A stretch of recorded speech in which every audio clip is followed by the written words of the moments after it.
Have you ever avoided walking under a ladder? Perhaps you felt a sudden urge to take a different route, just to avoid the potential bad luck associated with it. Do you feel uneasy if a black cat crosses your path? Maybe you've even paused for a moment, considering whether to continue or turn back. These actions, often done without a second thought, are examples of superstitions that have been passed down through generations. They are woven into the fabric of our daily lives, often without us even realizing it. We may laugh at these beliefs, yet many of us still knock on wood for good luck or avoid opening umbrellas indoors. These small rituals provide a sense of control in an unpredictable world. Superstitions, it seems, are deeply ingrained in our collective psyche. They shape our behaviors and influence our decisions, often in subtle ways. From the mundane to the bizarre, superstitions cover a wide range of situations. They can dictate how we interact with our environment and with each other. Spilling salt, breaking a mirror, or even saying certain words aloud can evoke feelings of dread or anticipation of bad luck. These reactions are often automatic, a testament to the power of these beliefs. Conversely, finding a four-leaf clover or carrying a lucky charm can provide a sense of comfort and hope. These positive superstitions offer reassurance and a sense of protection. These beliefs, however irrational they may seem, hold a powerful sway over human behavior. They can influence our actions and decisions, often without us even being aware of it. The persistence of superstitions is a testament to their enduring appeal. They have survived through centuries, adapting to different cultures and societies. Despite living in an age of reason and scientific advancement, these ancient beliefs continue to thrive. They coexist with our modern understanding of the world, often filling gaps where logic and science fall short. Why do we cling to these seemingly illogical notions? What is it about superstitions that makes them so compelling, even in the face of rational thought? To understand this, we must delve into the history of superstitions and explore the psychological factors that keep them alive. By examining their origins and the reasons behind their persistence, we can gain insight into the human mind and the ways we seek to make sense of the world around us.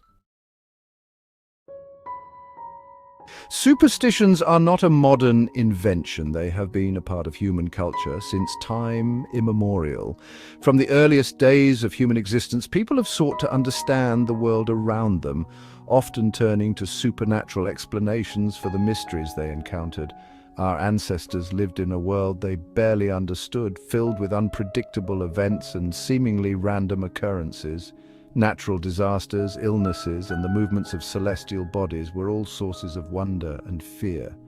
To make sense of the chaos, they sought explanations, often attributing misfortune to supernatural forces or angered spirits. Shamans and priests became intermediaries between the human and the divine, performing rituals to appease these forces. Ancient civilizations developed elaborate rituals and beliefs to appease these unseen entities. These rituals were not just acts of faith, but were seen as essential for survival, ensuring good harvests, protection from disasters, and overall well-being. The ancient Egyptians, for example, believed that certain animals held sacred powers. Cats, in particular, were revered and associated with the goddess Bastet, protector of the home and family. Meanwhile, the Romans consulted oracles and practiced divination to predict the future.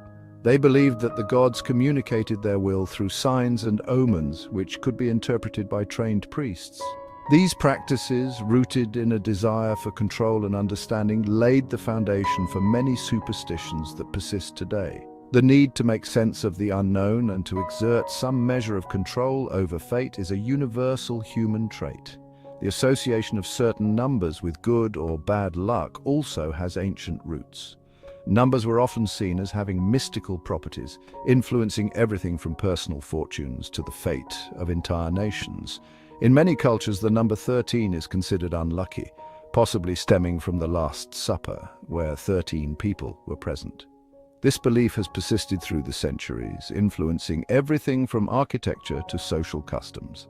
Conversely, the number 7 is often seen as lucky, perhaps due to its significance in various religions and mythologies. It appears frequently in sacred texts, from the 7 days of creation in the Bible to the 7 heavens in Islamic tradition. Over time, these ancient beliefs and practices became intertwined with folklore, and passed down through generations. Stories of gods, spirits, and magical numbers were shared around firesides and in temples, becoming part of the cultural fabric. What were once serious attempts to understand the world evolved into cultural traditions and ingrained superstitions that continue to influence our thoughts and actions. Even in our modern, scientifically advanced society, these ancient beliefs still hold sway, reminding us of our deep-rooted need to find meaning in the mysteries of life. The human mind is wired to seek patterns and make connections even when none exist. This fundamental aspect of our cognition has been essential for our survival, helping us to identify threats and opportunities in our environment. This innate tendency, known as apophenia, plays a significant role in our susceptibility to superstitions. Apophenia is the tendency to perceive meaningful connections between unrelated things, and it can lead us to see patterns where there are none. For instance, we might see a black cat cross our path, followed by a series of unfortunate events, and our brains make a connection even if the two are entirely unrelated. This connection is often reinforced by cultural narratives and personal experiences. Another psychological factor at play is the illusion of control. This is the belief that we can influence outcomes that are actually determined by chance. In situations where we feel powerless or uncertain, superstitions offer a sense of agency. By engaging in specific behaviors or rituals, we feel as though we have some control over the situation, which can reduce anxiety and provide comfort.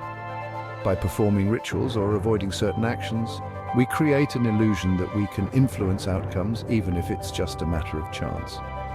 These actions, though seemingly irrational, can provide us psychological benefit by giving us a sense of predictability and control. Confirmation bias also plays a role in perpetuating superstitions. This is the tendency to search for, interpret, and remember information in a way that confirms our preconceptions. We tend to remember instances that confirm our beliefs while conveniently forgetting those that contradict them. This selective memory reinforces our superstitions, making them seem more valid and reliable. If we believe that breaking a mirror brings bad luck, we'll be more likely to notice and remember any misfortune that follows, reinforcing our belief. This creates a self-fulfilling prophecy, where our expectations influence our perceptions and experiences. Superstitions can also provide a sense of comfort and social bonding. They are often shared within families and communities, creating a common ground for interaction and connection. Sharing these beliefs with others creates a sense of community and belonging. Participating in shared superstitions can strengthen social ties and provide a sense of identity and continuity. Just as we share stories and traditions, we share superstitions as a way of connecting with our past and with each other. These shared beliefs and practices help to preserve cultural heritage and foster a sense of unity and understanding among individuals.